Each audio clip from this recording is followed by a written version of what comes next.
and she leads a lot of our trainings here at the university, and she is an excellent resource for all things Turnitin. So I'm just going to turn it over to her, and the good news is that she's going to record this presentation so that you don't have to take notes, and once she sends that video to me, I will send you a link to it. So feel free to just hang out, and if you have any questions, let her know. So I'll turn it over to you, Paige. Thank you very much, Taylor. I am Paige Singleton. I'm UH's Customer Success Consultant with Turnitin, and my role is to help you successfully use the software, the Turnitin software, within your Blackboard instance. Just to let you know, we are recording this, so I have already turned on the recording, and I've noticed that most of you have got your microphones turned off, which is good because that eliminates the background noise. However, it can make talking a little bit difficult. So if you are muted and you have any questions, please feel free to unmute yourself and to ask. Please feel free to interrupt me, ask me to go back if you have trouble getting in, or you can post into the chat window if you've got questions, and I'll be happy to answer for you those questions that you post. So today what we're going to be doing is talking about how you should be able to get started using Turnitin within Blackboard. So my goals are to help you to learn how to create a Turnitin assignment. We'll go through all of the settings. I'll give you some suggestions on how you can set your courses up, or your assignments up rather. And then what we'll do is we'll show you the submission process for the student, and also show you how you can use Turnitin to check your originality reports, and a little bit about the Turnitin grading features. So that's kind of our goals today of what we're going to be covering in this particular course. So first of all, if you're starting out within a course in Blackboard, more than likely this is what it's going to look like when you come in. And the content area is where you're going to add Turnitin. So it actually automatically loads, but if it doesn't, you can go to any content area. And the way that you activate a Turnitin assignment is you go to the Assessments tab and you choose Turnitin Assignment. That will take you to this page. Now, the first time that you create a Turnitin assignment, you will not see these three options. It will automatically take you to the page where you create a paper assignment. However, after you create your first Turnitin assignment, then this page will load, and you will have the option to create both a peer mark assignment and a revision assignment. On our next Turnitin webinar, I believe that we are going to be talking more in depth about those assignment types. So today, we're going to focus our attention just on the paper assignment, which is the first type of assignment you create in Turnitin. So I'm going to select that. I'm going to hit Next Step. But again, if this is your first time doing this, you won't see this page until your second assignment. So if you don't see this page at first, don't let that confuse you. I'm going to give my assignment a title and a point value. And then I come to my first selection, which is, do I want to allow students to upload only those file types that Turnitin can check for similarity, or would I rather allow students to upload any file type? So here you're making a choice as to whether or not to allow your students to upload files that Turnitin will not be able to check for similarity. Those file types include Apple files. Turnitin cannot check Apple files for similarity. We also cannot check PNG or JPEG files. The files that Turnitin does check for similarity are going to be your PDFs, your Word docs, PowerPoint, Excel, rich text files, Google Docs. You can upload a Google Docs. Those file types we definitely can. So if you mark this first option, you're basically saying, students, you're only allowed to upload those types of files. If you definitely want a similarity report, my advice would be that you click this option. Now, you're going to want to designate the start date for the assignment. It will default to today's date, and you will want to designate a due date. The due date will default to 1 week later. So you can change that if you'd like to. And then what you're going to want to designate is the post date. The post date is the date that if you decide to deliver feedback to your students using Turnitin's grammar tools, excuse me, not grammar tools, Turnitin's grading tools, then what you would want to do is select the date where the feedback will show to your students. For instance, if I'm the type of instructor that as I grade, I would like for the feedback to be released to the students as I'm grading, then I would want to take this post date and push it back toward the start date. So maybe I set it just one day after the start date. However, if you're the type of instructor that you would rather hold on to the feedback and release it all at once to your students, then you would want to look at your due date, say, okay, I'm going to allow myself about a week for grading. So maybe I'll put the date that the feedback post to students on the 30th. So it's just instructor choice as to when they would like to mark that date. Please remember, you cannot put the post date before the start date. That's the only rule that applies for that particular date. Okay, so please remember, if you have questions, interrupt me. I don't mind at all. Now, they do give you a little note here that the post date relates to the availability of grade mark papers only. Grade mark is Turnitin's grading program, so that's what that means. It has no bearing on when grades are posted in the Blackboard Grade Center. If you're grading using Turnitin, then as you grade your papers, Turnitin is going to push those grades into the Blackboard Gradebook. By setting the post date here to the 30th of August, that has no effect on the Blackboard Gradebook. If you want to hide the grade from students, then you would also want to hide that column in the gradebook, okay? So I'm going to go to optional settings. So I just clicked on the optional settings option here to reveal those settings. First setting is some special instructions. If you would like to provide those, they will show to Turnitin on the Turnitin page. I'll go ahead and put those in for you. So I use TII to stand for Turnitin, so turn it in. And then we'll put in special instructions so you can see where those show. Allow submissions after the due date. If you mark yes here, that means you're allowing the students one submission past the due date. That is, if a student has not submitted and the due date passes, that they will be allowed to submit their first submission, and that's it. On the next option, generate similarity reports for submissions. We do have some instructors who actually use Turnitin to grade papers, but not for originality reports. If that's your use case, you could mark no. Most instructors, however, are using Turnitin because they want those similarity reports. So I'm going to mark yes for that. Then you want to decide whether or not you want to allow resubmissions. So the field says generate similarity reports for student submissions immediately is your first option. And then you could also generate those similarity reports on the due date. If you choose to generate the reports immediately, then you have two options, and these options are both related to resubmissions.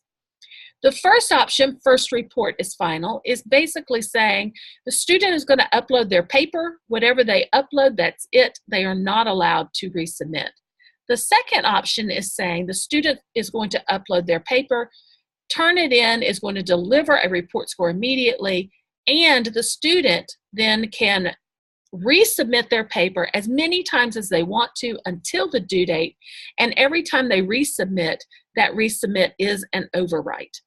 So if you choose that second option, basically what you're allowing students to do is to upload the paper, view their similarity report, then if they need to make changes and revisions, make those changes, but if they upload again, it's going to overwrite the first submission. If you want to keep draft copies, that is, you want a copy of their first draft, their second draft, their third draft, then you would really want to use this option and set up multiple assignments. And when I say set up multiple assignments, you could either set up multiple Blackboard assignments, or there is a Turnitin assignment called a revision assignment. You could set up a revision assignment to capture the revisions. But just remember, if you choose the resubmit option, you're not keeping those drafts. Students are just resubmitting papers. Can I jump in here real quick? Yes, please, Taylor, go ahead. Yeah, so I just want to underline what Paige is saying right here. I think that this is a very underused feature of Turnitin, and I would encourage all of you to just give this a thought, because part of the benefit of Turnitin is that we can educate students on how to cite properly. And so if you give them the opportunity to upload a paper, view the similarity report, and then revise, then they're going to learn more about how to cite properly, and it's going to save you a lot of time, because it's going to really drastically reduce the number of plagiarism cases you have. And I would in fact encourage, and I encourage my own students to do this, right? Because it's just amazing to me how few instances I have after I alert them to this feature. So I just wanted to underline that real quick for everyone. So Taylor, you're seeing a difference. Oh yes, drastic. What I do is I create a short video for my students, and I post it in my Blackboard, and I say, here's how you upload a paper and view your similarity report. And then I tell them anything over a certain percentage is going to be sent back for rewrite, or we're going to have to take this up to the chair of the department, right? Because they're plagiarizing.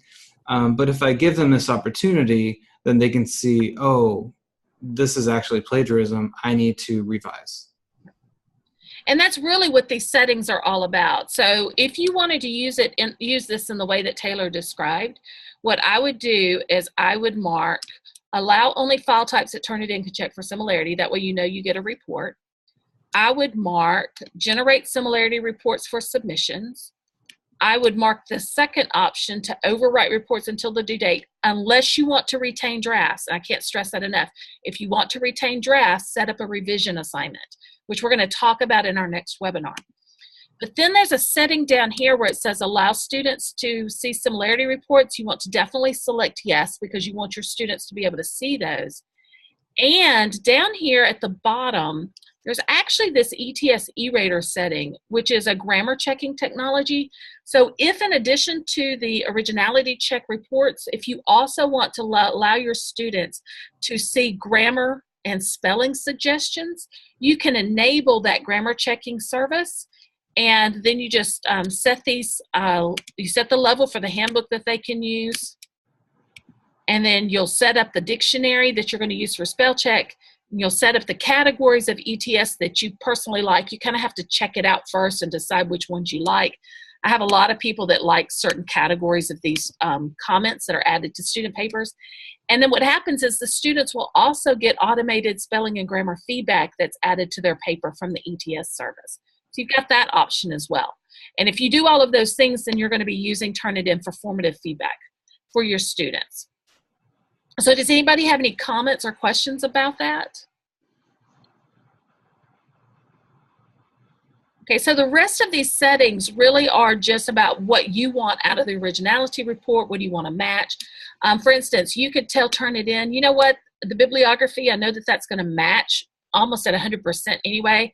So can you exclude that from the similarity index? If you mark yes, Turnitin will exclude the bibliography from the similarity index. Just be advised that in order for Turnitin to do that, the student does have to put a header on their paper of either bibliography, works cited, or references, something along those lines. That's how Turnitin picks up that is the bibliography page, is by that header. If the students don't put the header in there, then Turnitin will match the bibliography. For excluding quoted materials, I'm not really a big fan of this one. If you mark that here, what that means is that the quoted materials are excluded automatically for every paper that's in this assignment. That means wherever a student has put quotation marks, then that material that's within the quotation marks will not be matched. The problem with this has become that some of our students know that their professors are using this, and so they put quotation marks in their paper and then they wipe them out in the formatting to try to trick the system. I am much more in favor of making exclusions of quotes inside Feedback Studio. I'll show you where you can do that. You can exclude quotes on a paper-by-paper basis, and it actually shows you a little bit more insight into what the student is doing. You can also exclude small sources. If you choose yes, you have to tell Turnitin, hey, what I mean by a small source is it's anything less than 12 words. And that means that if a source matches less than 12 words, then Turnitin will not show that particular source match. So I'm going to actually unmark that because I'm not going to use it. So if you choose whether you're going to allow students to see the similarity report, do you want to reveal the grades to students only on the post date? So this post date up here really applies to feedback. Do I want the students to see their feedback on the post date? This setting down here is all about the grade, which is separate from the feedback. So you can reveal the grade without revealing the feedback if you so wanted to do so. The next field here, submit papers to the repository. you have to make a decision whether or not you want to submit papers to Turnitin standard paper repository.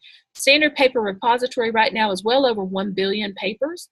And most instructors do this. They put papers for their classes and their assignments rather into the Turnitin standard paper repository because they're trying to stop the practice of, I'm using the same assignment in 2018 that I used in 2017. I do not want a 2018 student to turn in a paper that was turned in previously by one of my 2017 students. So students are recycling papers. They're handing them to each other, they're buying them from each other, and we want to stop that practice. If you put the papers into the repository, you will start seeing a difference in that. I don't store papers in the repository because I'm in a training environment. I reuse these papers for all of my different trainings. Okay, so how are we doing? Oh, I've got some things happening in the chat window. Please forgive me. Yeah, Paige, one question from Ashley. She asks, how can we test the style modes and all the grammar options to see what we like? Oh, it's kind of a trial by error. What I would do, Ashley, probably, if I were in your shoes, is at first I would just enable all of them and see what happens. And then I'll show you how they break the comments down when we get into Feedback Studio so that you can start evaluating which comments flow with which different groups, and you can start seeing if there's a particular group of comments that you don't like. So I'll make sure and show that to you once we get into Feedback Studio. And I'm sorry I missed the bibliographic part. Okay, so you're talking about up here. Actually, a very common thing for instructors to want to do is when we're generating a similarity report or originality report, which is what Turnitin calls it, is the bibliography of a student paper is going to match every single time. So some instructors just tell Turnitin not to match the bibliography and take that out of the report. So I can show that to you, by the way, when we get to Feedback Studio, what that looks like. So Taylor said Turnitin can exclude bibliographic citations from the similarity report so that students don't get dinged for their bibliographies matching online content. That's a great way to put it, Taylor. So excellent. So he's really good at this. You guys are very, very fortunate to have Taylor around.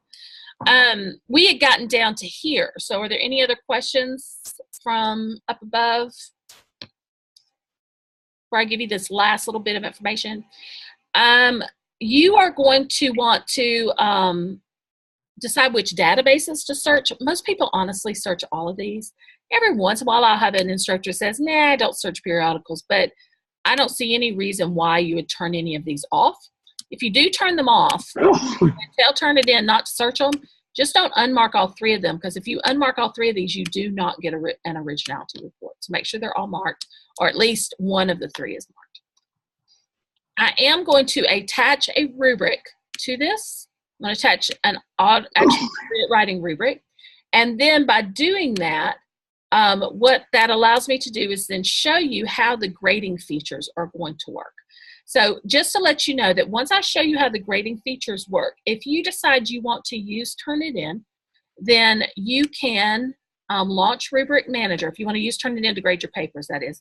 You can launch Rubric Manager, and this is where you go to actually build out Turnitin rubrics and Turnitin grading forms. So just for your information, as you start learning this, because I know this is just kind of a beginner, Turnitin has 3 different types of rubrics.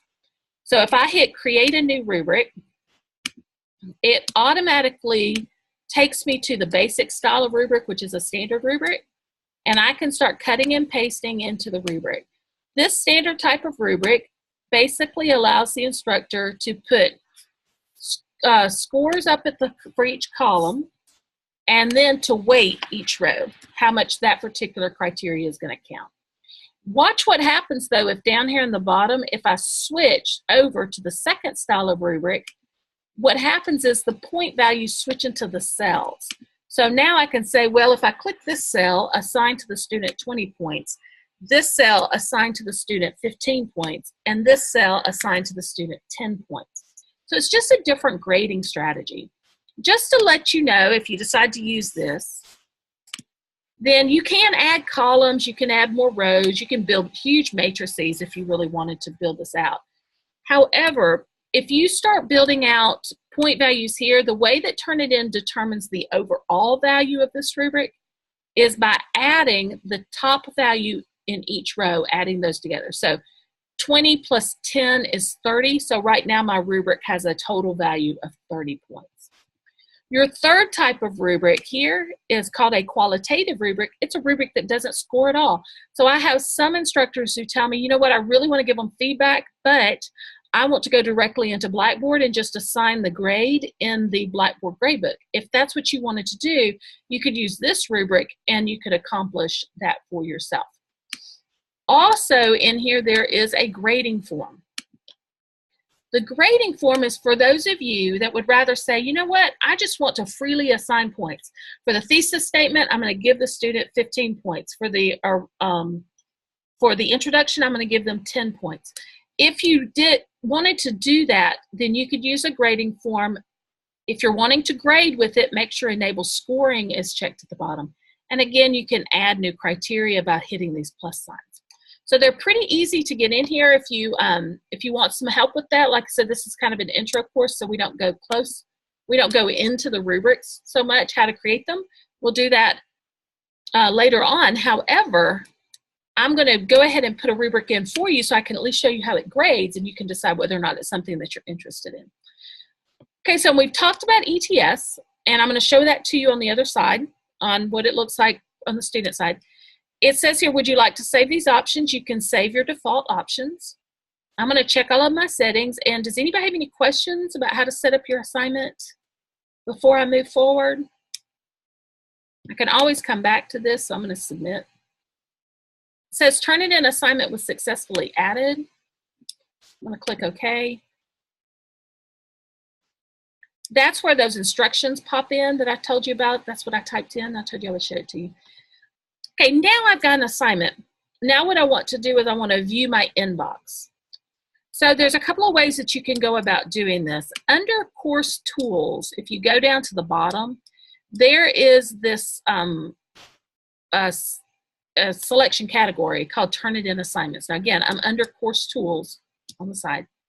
I want you to also notice that underneath that it says Turnitin Assignment by Groups. I want to caution you because a lot of times people read that and they say, oh, Turnitin does group assignments. Well, that's not really the functionality of that. The functionality of Turnitin Assignments by Groups is this ability to group students together for the purpose of grading.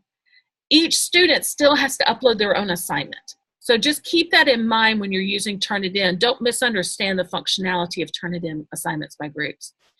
If you click Turnitin Assignments here, watch what happens, where it takes you. It takes me to this page, and then over here I can sync grades, I can delete the assignment, or I can click on the assignment, and it takes me to the assignment inbox. So that's one way to get to the assignment inbox. You go to Course Tools, and you go down to the bottom under Course Tools, and I'm trying to do it too fast. See, it's telling me, Paige, slow down. So let's try that again.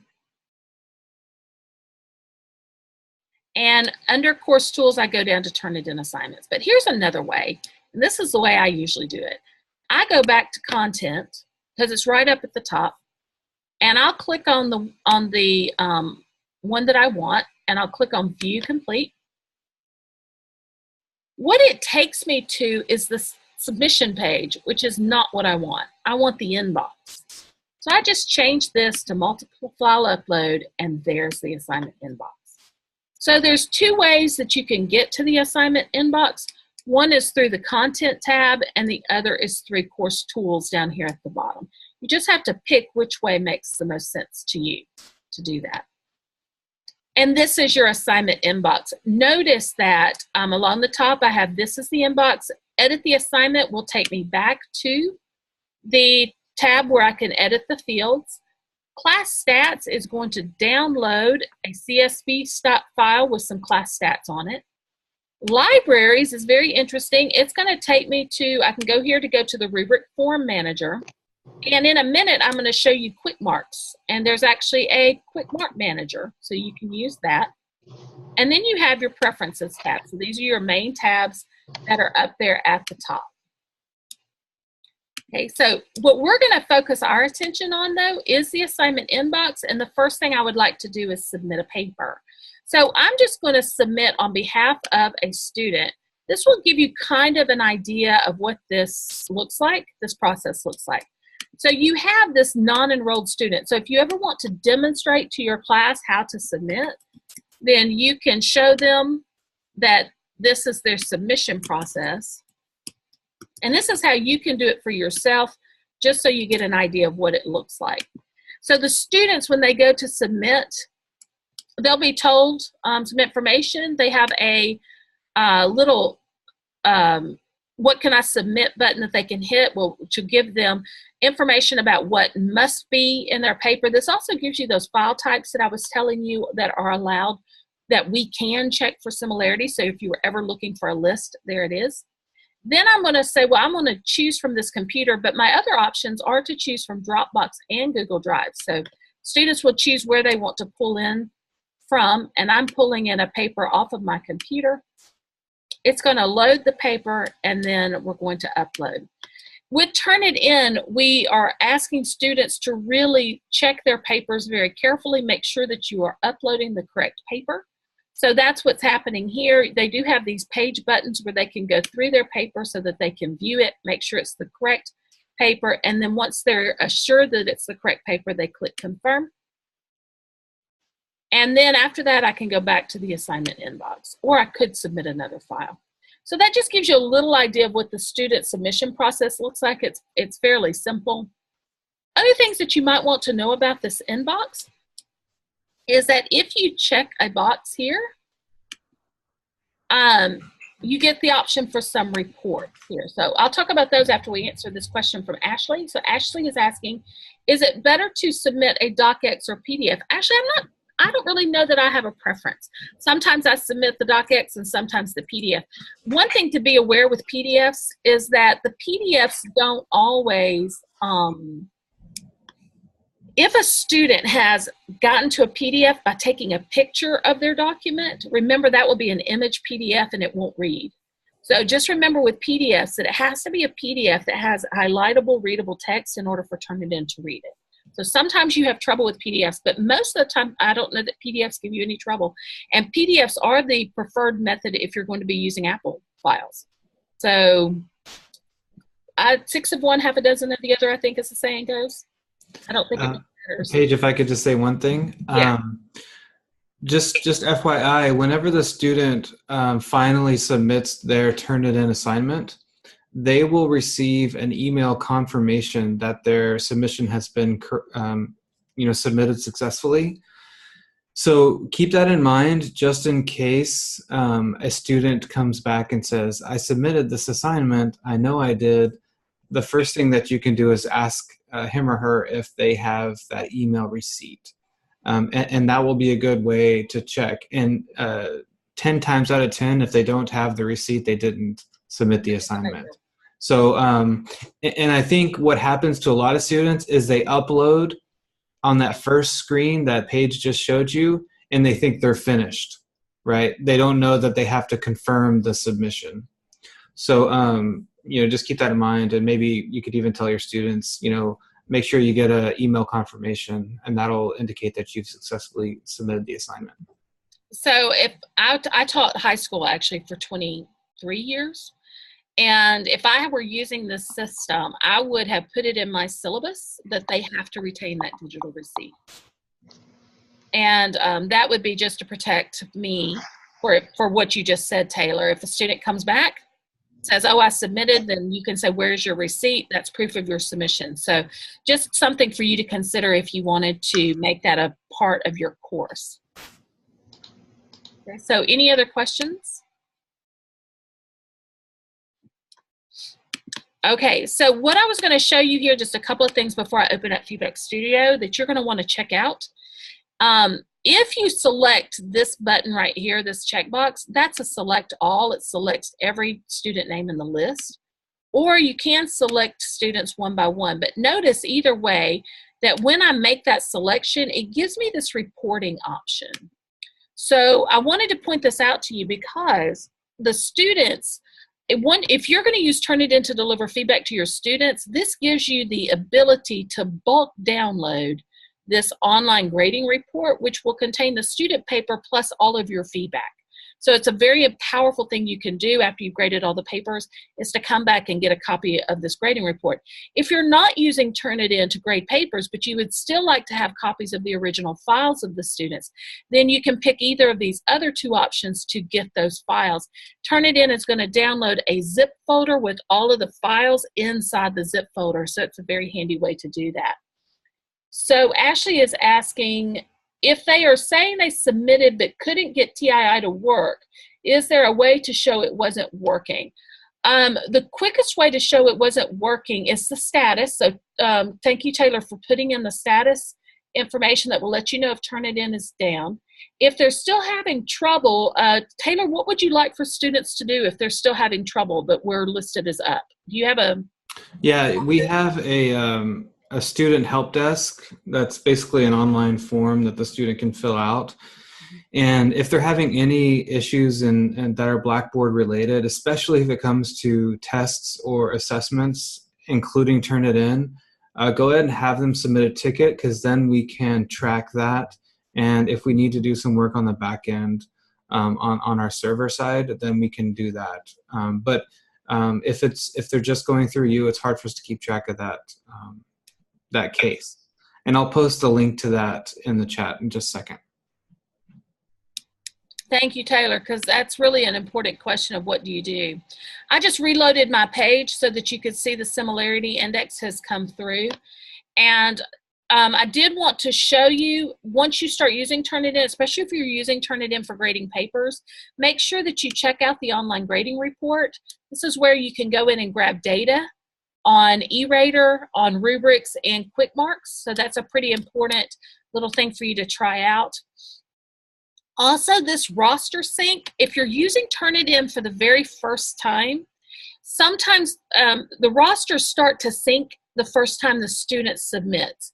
If you need to sync your rosters before students start submitting the papers, you can click roster sync. And if you do that, if there's any students that are enrolled in the Blackboard class, Turnitin and Blackboard will sync their rosters so that those students show here in the Turnitin class. So just letting you know, but that should happen automatically if you don't do it as students submit that first assignment. Okay, so the next thing I'm going to do is actually open up what's called Feedback Studio.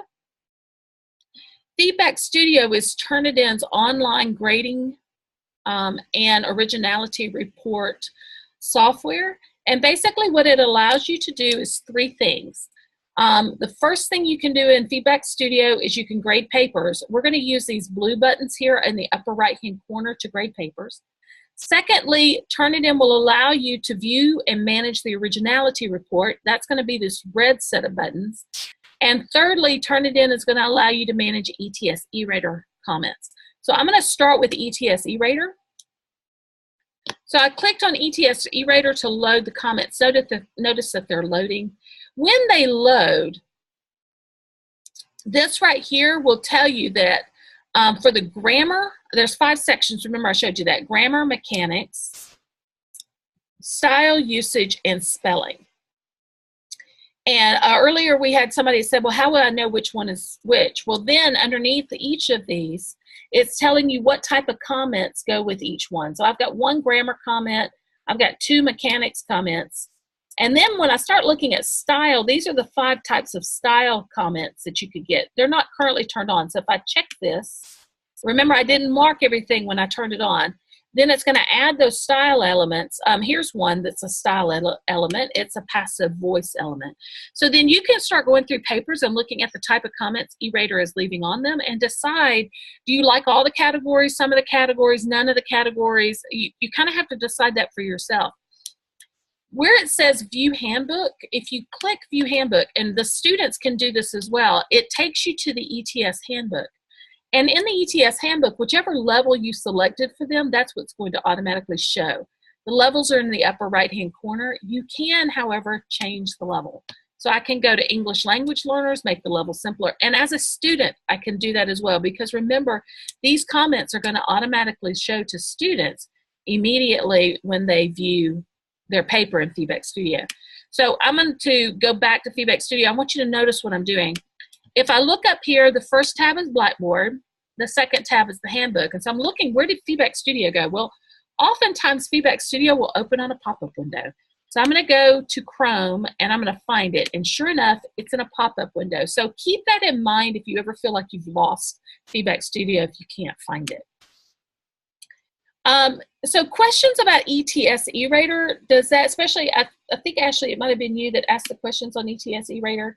So does that help you to know how to judge that? Hopefully you're good. Let me know if that's not, if we need to talk about it a little bit more. The next thing I want to show you are the grading tools. So I'm going to actually go up to the blue layer.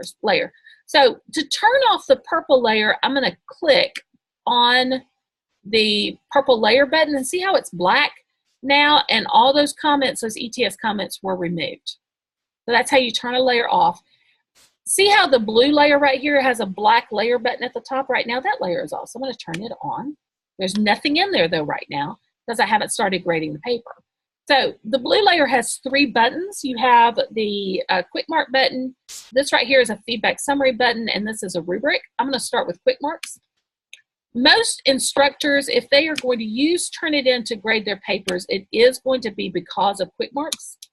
Quick marks is the ability to reuse marks over and over and over again. Like for instance, if I wanted to tell the student that the first sentence here was awkward, I have a couple of ways I could do that. One way would be to just drag awkward to the first sentence and just put it there. It's awkward, it's difficult to read. Another way to do it would be to actually highlight this part of the statement. And after I've highlighted, if I let go, I get these 3 options here. The first one is quick mark, it's the checkbox.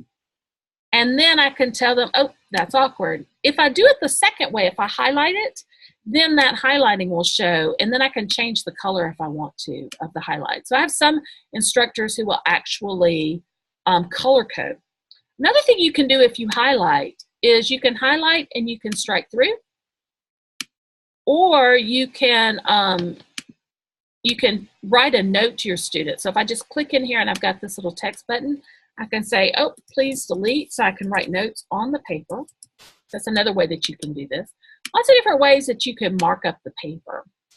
If you decide, however, that you're going to start using quick marks, what I would recommend that you do, let me see if this, by the way, moving these can be really tricky. You kind of have to hold it over until you see the crosshairs, and then you slide it up. So you can move them. And I can move these over as well. Okay. Now, the next thing that I want to show you is if you want to start using quick marks, what would you do? So if I were going to use quick marks, the first thing I would do is I would go to the quick mark right-hand panel. I would click the cogwheel here and open up Quick Mark Manager. Now, I'm just going to give you a brief introduction. You're going to have to go and kind of play with this yourself until you watch the next webinar if you want to see it. But see where it says Create New Set? I'm going to create a new set. And this time, this set is going to be my UH set. If I were you and I were wanting to use this for the very first time, the first thing I would do is create some sets for myself, because once you start creating the sets, then you can either search out existing marks to put into your set. So if I just type that into the search bar, I can say, oh, I want to add that awkward one to my set. Or I could pick this other one right here, by the way. It just contains awkward somewhere in the description. Add it to my set. I've got a UH set. Or another way I could do this is I could select the set here, and I could click this and I could add a quick mark. So maybe I want to add an office hours quick mark. Right. Or a third way that I can add things to my set, because see now I have those 2, is I can just click on the paper and I can create a new mark like this one. Please see me. And if I do it that way, then I can say convert that to a quick mark, and I can title it, and I can add it to whichever set I want. In this case, I'm working with that UH set, so it remembers that, and I can save it. Now I've added these marks. So You're going to want to decide if you want to use the system, how your sets are going to be organized so that you can get the most out of the system. Now, with the Turnitin grading system, if you've got a rubric and you're using a rubric to grade, you can use the sliders to grade your paper here. So that's one way to grade papers, is just to use the sliders. So, and again, I popped into this rubric button and I'm just starting to grade the paper. Now watch what's happening. As I do this, it's grading the paper. That grade is going to go to the Blackboard gradebook. You do not have to transfer it yourself. So I can grade using the sliders. If you wanted to see the entire rubric, there's a button up here that's an expander button. Just click that button. The entire rubric will load in a window. And then if you wanted to grade using this rubric, you could just come in here and pick a cell, and that's how it grades. So maybe I'll change that there. And I can apply that to grade. So that's the second way that I could grade the paper. But what I think is really the best part about the system is not these two parts individually, but the way that they interact to each other or interact with each other. If I go to my rubric here, or to my quick mark here, there is an assign criterion button up at the top of the quick mark. Notice that my rubric criterion here are ideas, content, organization, word choice, fluency. If I go here to assign criterion, see how I see the same ones? I'm going to assign this comment to the organization part of the rubric. When I do that, the comment will appear here. Now what I see is there's a direct relationship between the marks that I'm putting on the paper and the scores that I'm giving the student on the rubric. So I don't know if you've ever had students come up to you and ask the question, why did you mark off that way on my grade? Well, now they'll be able to see that because they can look at your comments and say, oh, this is why I got marked off. And it gives them that more direct feedback on their papers. Now, just to let you know, like if I come in here and I add this also to the organization, watch that, it's going to go to a 2. So what I would do if I were in your shoes and you wanted to use this grading system, I would mark up the entire paper using the markup tools. Then I would go to the rubric. I would look at all of the different comments that I had made that I had assigned to the rubric criteria as I went. I would use these comments to then score the paper. And then after I've scored the paper, I would come back to this middle button. This is called the feedback summary button, and I would leave a comment. Your writing is improving over the course of the semester. I stop the recording. I can play it back. Your writing is improving over the course of the semester. And I stop the recording. I can save this. This is the only place in Feedback Studio where you do have to click save. You can also leave a handwritten comment. Okay, so questions about how to use the grading tools. Okay. So the other set of tools you're going to want to know how to use are the similarity tools. So if you want to not see these comments all over the page after you grade, you can turn the layer off. By the way, just to let you know, if a student ever comes up to you and says, I can't see your feedback, the culprit might be that they don't have that layer turned on. So make sure that they have turned on the blue layer that enables the feedback. Also, if they can't see your feedback, the other usual reason is because the post date has not passed. So go back into the assignment and remember that whatever date, I'm going to show it to you again so you don't forget, whatever date you put into the assignment here, post date, this feedback is not available for students to see until the 30th of August. So until then, they can't see it. So please keep that in mind when if you're going to use the system, because that's common troubleshooting that we get when we're doing this. Now, with the similarity layer, a couple of things that you're going to want to know. If you click on the 5 here, that's your match overview. That's your main matches in the system. When Turnitin matches papers, or matches sources on the internet, there are always underlying sources that we're also matching. If you click this arrow button, you're going to match breakdown. You're going to break down the match into all the underlying matches. And then you can come in here and you can start taking a look at those underlying matches. Notice that whenever I click on a match, I get this pop-up. I can then click on this button here, and that's going to load the full source text into the right-hand panel so that I can get side-by-side comparisons on what's happening. So now it's telling me, well, it matched that little V. I don't exactly know. It probably split up that match, and then it split this one into another group. So that's what happened there. Now, and it does that. It does sometimes some very interesting little things when we're going into these deep matches. Now, when you're looking at this, I'm going to close out that full source text. And when I'm looking at the match breakdown, see these bullets? Well, if you go down to the bottom, there's an exclude sources button. If you click that, the bullets are going to change to checkboxes. If you then check these sources, you can exclude them.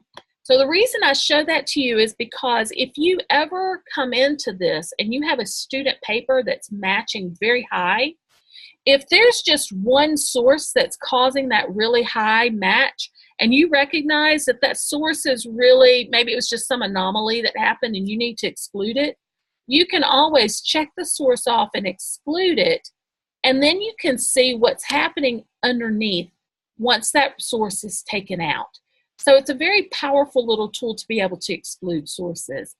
The other place you can exclude sources is if you go down here to where it says all sources, this button is going to list all of the sources that are in the paper. Okay, this is a student paper match, this is a publication match, this is an internet source match.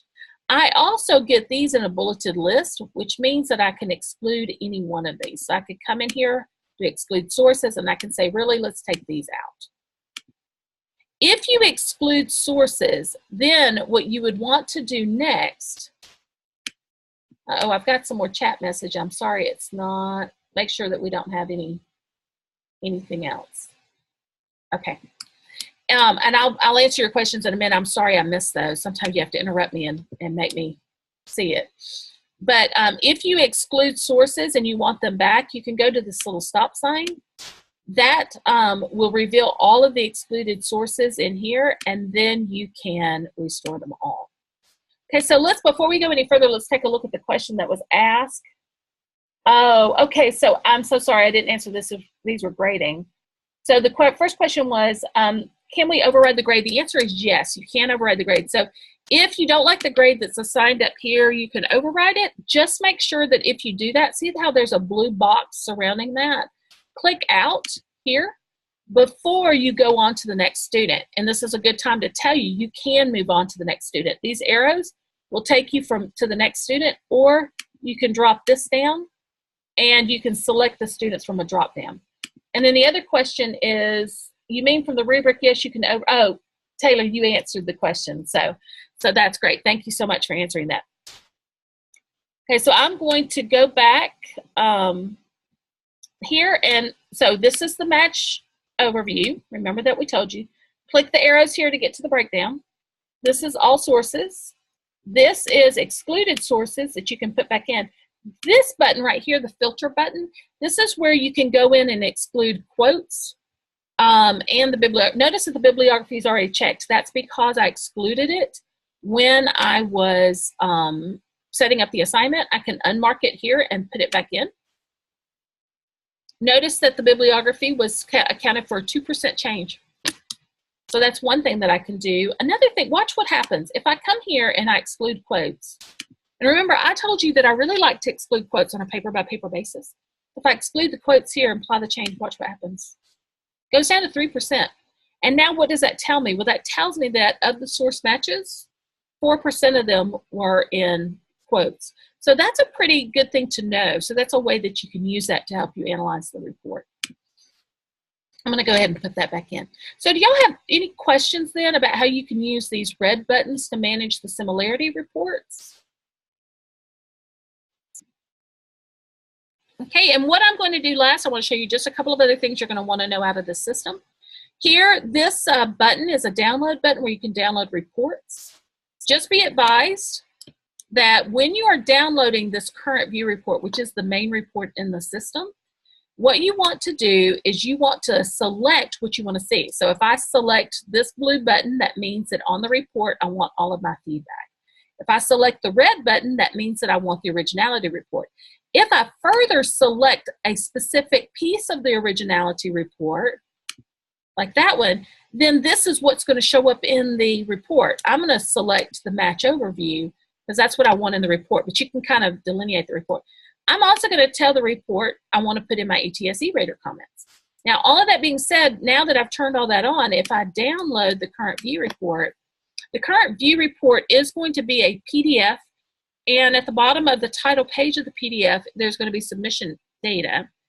And then it's going to tell me the paper, give me the paper text, all of the comments that I added, and it's going to show me the originality report. See, there's the submission data at the bottom. So there's the paper.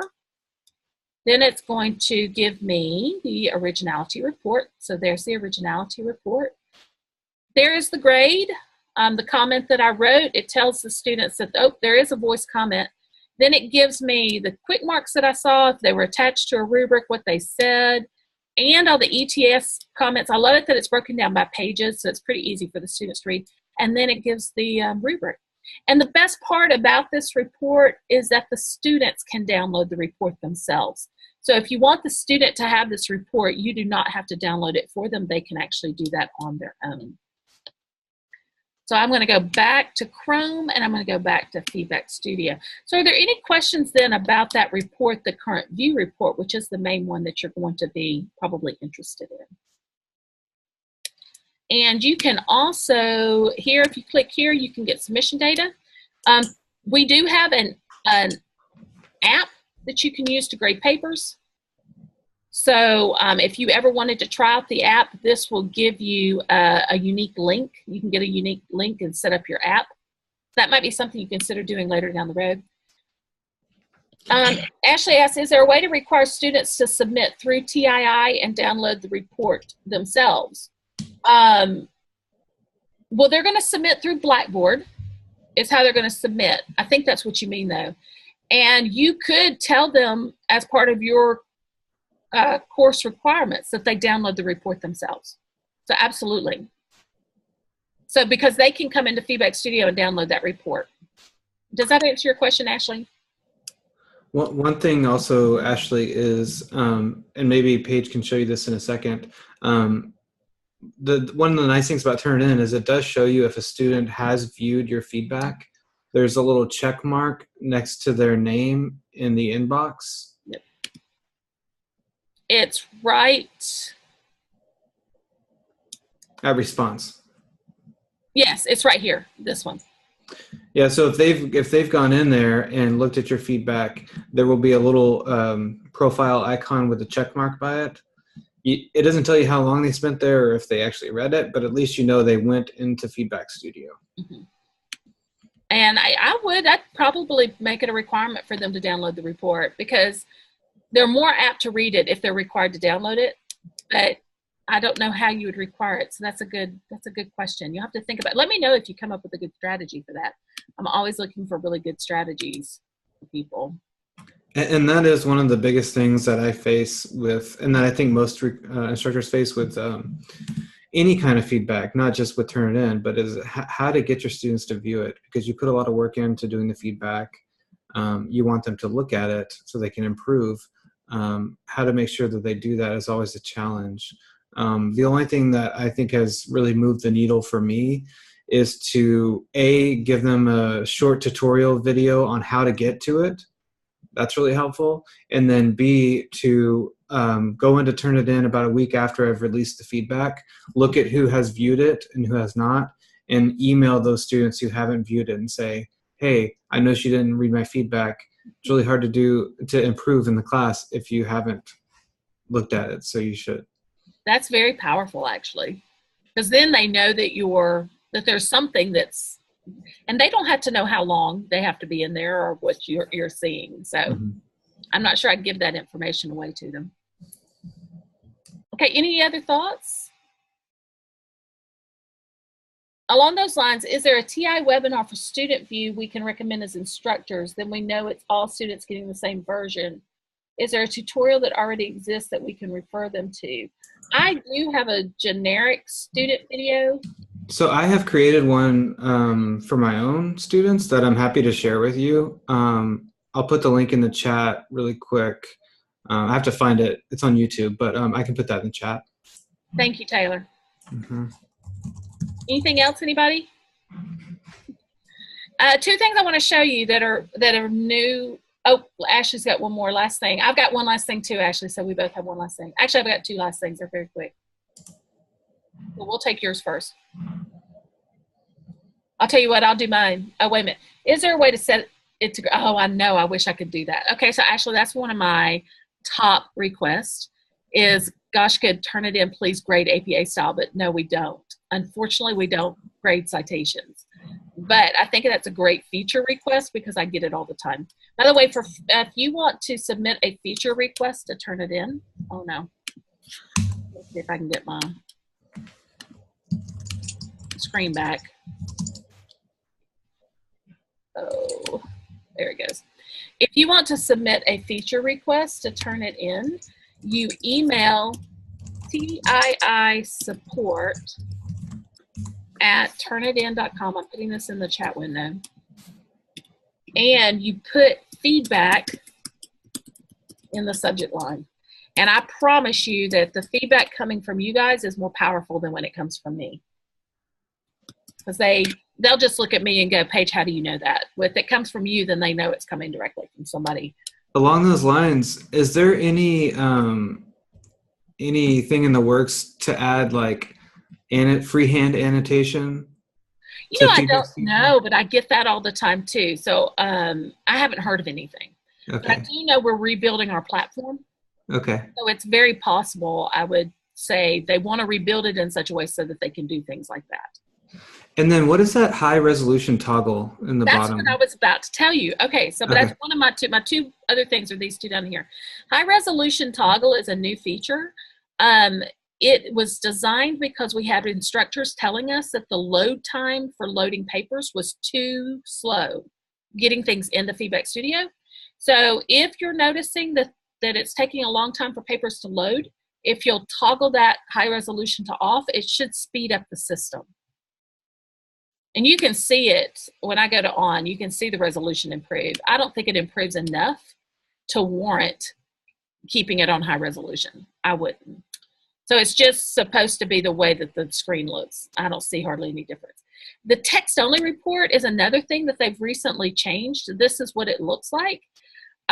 This text only report is for people who use document viewers. It was really designed for accessibility, but what they've put back into it is this ability to show different views. So you can show highest matches together, and then it changes that, and then you can show matches one at a time, which is the one that I have some people, they absolutely love this one. So you might want to check out this text only report and the different ways that you can view the similarity report on this side. Does that make sense? Hopefully that makes sense. So the question is, I see this webinar is being recorded. Will we be able to access? So Taylor, can you explain how they'll be able to access the webinar? Yeah, so after Paige sends the recording over to me, I will make it available to everyone who registered for this webinar. So Diana, I think you're on my list. Let me double check, but if so, then I'll get it to you. Okay, are there any questions from you before we stop for the day? We're going to do an advanced session. I can't remember the date, Taylor. Yeah, it's August 30th. Well, we'll put in more time with peer mark, revision assignments, rubrics, and a little bit more on quick marks. So if you want to, asking where the text button is, I'll show you that as I talk. So if you want to attend that one, you'll learn a little bit more about Turnitin. So this was just designed to get you started. The text only report button, Diana, is down here at the bottom of the screen. Any other questions? I'm going to put the registration link for the next one here. Okay, very good. Thank you, everybody, for coming. I hope that this helps you get started. Let Taylor know if you need anything. He's got my ear too, so anytime you need anything, Taylor, you let me know. Awesome. Thank you so much, Paige. I appreciate it. Okay, thank you. Y'all have a great day. I appreciate it. All right, bye. Bye-bye.